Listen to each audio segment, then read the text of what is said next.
یہاں خودکش حملہ ہوتا ہے اور 15 سیاسی کارکنان شہید ہوتے ہیں۔ حکمرانوں کی ذمہ داری ہے کہ ہماری جان اور مال کی حفاظت کرے، وہ صرف مذمت پہ گزارا کر رہے ہیں اور واقعے کے بعد مذمت کرتے ہیں۔ ہمارے پاس جو متفقہ ہے قرآن ہے، حضور علیہ السلام کی شخصیت ہے جو متفقہ ہے، اس پر جو عقیدہ ختم نبوت پر اس نے مرزا غلام احمد نے جو حملہ کیا، سب سے پہلے کل جو بہت افسوسناک واقعہ ہوا ہے بی این پی کے رہنما سردار عطا اللہ مینگل صاحب کی برسی کے موقع پر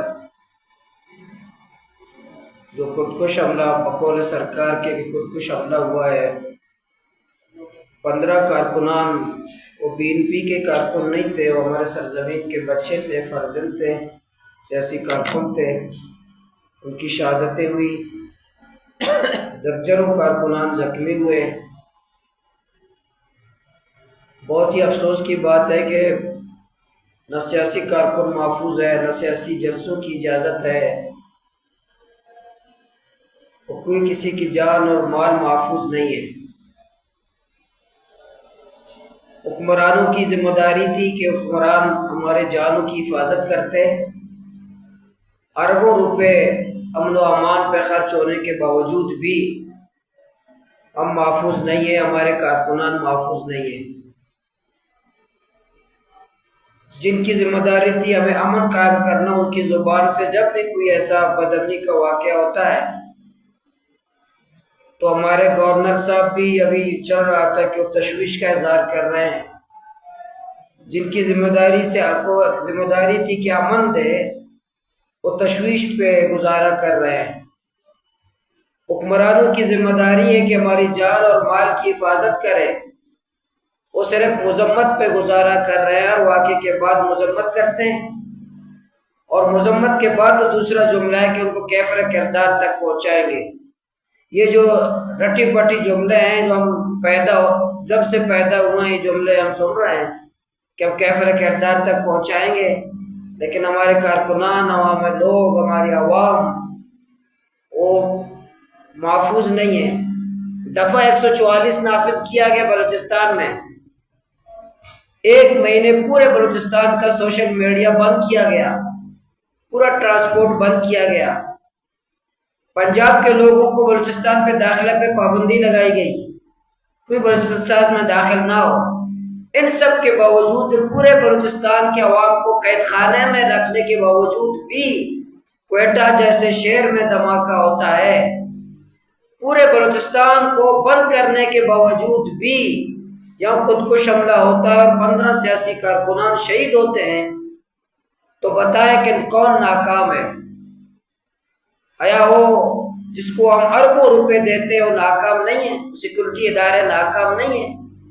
وہ اپنی ناکامی کیوں تسلیم نہیں کرتے، اپنی کمزوری کیوں تسلیم نہیں کرتے؟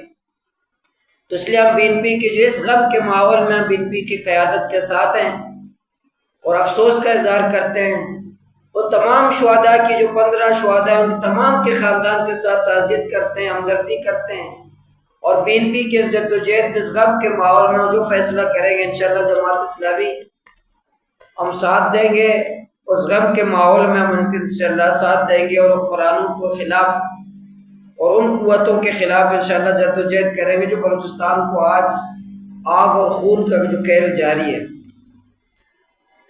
آج کا جو پریس کانفرنس کا جو بنیادی مقصد ہے وہ آج 7 ستمبر، چند دن بعد جو 7 ستمبر ہے، یہ 7 ستمبر تاریخی دن ہے ہمارے پاکستان کے مسلمانوں کے لیے۔ 7 ستمبر کو 1974 کو قادیانیوں کو پورا متفقہ طور پر قومی اسمبلی نے کافر قرار دیا۔ یہ قادیانی کون ہے؟ یہ قادیانی وہی ہیں جو مرزا غلام احمد قادیانی، جس نے ہمارے ختم نبوت کے عقیدے پہ حملہ کیا، اس نے نبوت کا دعویٰ کیا۔ ہمارے پاس جو متفقہ ہے قرآن ہے، حضور علیہ السلام کی شخصیت ہے جو متفقہ ہے، اس پر جو عقیدہ ختم نبوت پر اس نے مرزا غلام احمد نے جو حملہ کیا، نبوت کا دعویٰ کیا، تو 1953 سے اسلامی جمعیت کے کارکنان نے، نشتر کالج کے نوجوانوں نے جو ایک تحریک شروع کی تھی ان کے خلاف، رپوا اسٹیشن جو ریلوے اسٹیشن تھا وہاں ایک مہم شروع ہوئی. قادیانیوں نے ہمارے کارکنان پہ حملہ کیا اور لٹریچر اوپنر ہینڈ بیل باندھ رہے تھے. اس وقت سے لے کر 7 ستمبر 1974 تک جو پوری تحریک تھی الحمدللہ وہاں جماعت اسلامی نے، علماء کرام نے، مولانا مودودی رحمۃ اللہ علیہ نے، پاکستان کے مسلمانوں نے، پاکستان کے علماء کرام نے، قومی اسمبلی کے تمام لوگوں نے، اس وقت کا جو وزیر اعظم ذوالفقار علی بھٹو صاحب تھے، اس وقت کی جو حکومت تھی، سب نے متفقہ طور پر قادیانیوں کو کافر قرار دیا تھا. یہ جو قادیانیوں کی سازش تھی اس میں بلوچستان بڑا اہم ہے. اس میں ان کی اس میں یہ وقت دستاویز میرے پاس دستاویزات، یہ بلوچستان کو جو ہے آمدی اسٹیٹ بنانا چاہ رہے تھے. ان کے اپنے تقاریر میں اس کے کوئٹہ میں، اور اس کا قادیانی خلیفے کا کوئٹہ میں خطبہ ہے، تقریر ہے اس کی 23 جولائی 1984 کی، 23 جولائی 1984 کی قادیانی کی کوئٹہ میں تقریر ہے کہ بلوچستان کی آبادی 3 سے 4 لاکھ ہے، اس کو ہم آرام سے آمدی اسٹیٹ بنا سکتے ہیں. اس وقت سے ان کی ایک سازش تھی، لیکن اس سازش کو ہمارے علماء کرام نے، ہمارے قائدین نے، مسلمانوں نے، تمام لوگوں نے اس کے ان سازشوں کو ناکام بنایا. اور اسی لیے ہم ان کی یاد میں کہ 7 ستمبر 1974 کو جو تاریخی فیصلہ ہوا قادیانیوں کے خلاف، قادیانیوں کو کافر قرار دیا گیا، تمام علماء کرام نے اس میں جدوجہد کی، تمام مسالک کے علماء کرام نے جدوجہد کی، تمام ہمارے قومی اسمبلی کے ممبران نے، اس وقت کے حکمرانوں نے، سب نے مل کے اس فتنے کو سردباب کیا، اس فتنے کی سرکوبی کی اور اس کو متفقہ طور پر کافر قرار دیا. اس لیے ہم پورے بلوچستان میں 7 ستمبر کو انشاءاللہ ہم یوم تحفظ ختم نبوت منائیں گے.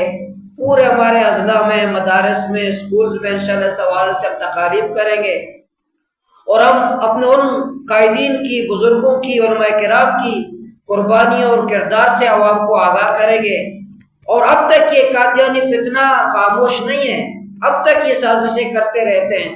اس لیے ہم اپنے نسل کو، اپنے عوام کو، اپنے لوگوں کو آگاہ بھی کرتے رہیں گے اس قادیانی فتنے کے خلاف، جس کی سرپرستی بالکل بین الاقوامی قوتیں کرتی ہیں. اس لیے ہم نے قومی صوبائی اسمبلی میں بھی میں نے قرارداد پیش کی ہے اس پر. انشاءاللہ جمعہ کے دن صوبائی اسمبلی میں بھی یہ قرارداد آئے گا، اور صوبائی اسمبلی میں اس قرارداد کو پاس کریں گے. پورے بلوچستان کے عوام کو قادیانی فتنے سے آگاہ بھی کریں گے، اور اپنے 7 ستمبر کو منائیں گے، اور اپنے بزرگوں کی یاد منائیں گے، ان کی قربانیوں کو خراج تحسین پیش کریں گے. اس لیے آج میں آپ کے سامنے یہ کہہ رہا ہوں، یہ آپ کو میں نے دیا تھا، آپ کے پاس موجود ہے.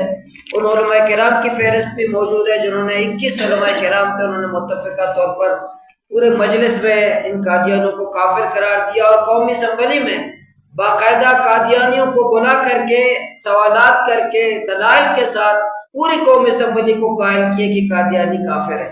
یہ ہمارے ایمان کا مسئلہ ہے، ہماری غیرت کا مسئلہ ہے، ہمارے ختم نبوت، ہمارے ایمان کا مسئلہ ہے. کیونکہ مسلمان اپنے حضور صلی اللہ علیہ وسلم کے لیے، ختم نبوت کے لیے جان دے سکتے ہیں، قربانی دے سکتے ہیں.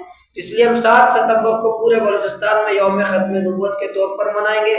پورے بلوچستان میں سرگرمیاں کریں گے، اور اپنے قائدین کو خراج تحسین پیش کریں گے، اور اپنے اس فتنے سے اپنی قوم کو انشاءاللہ آگاہ کریں گے.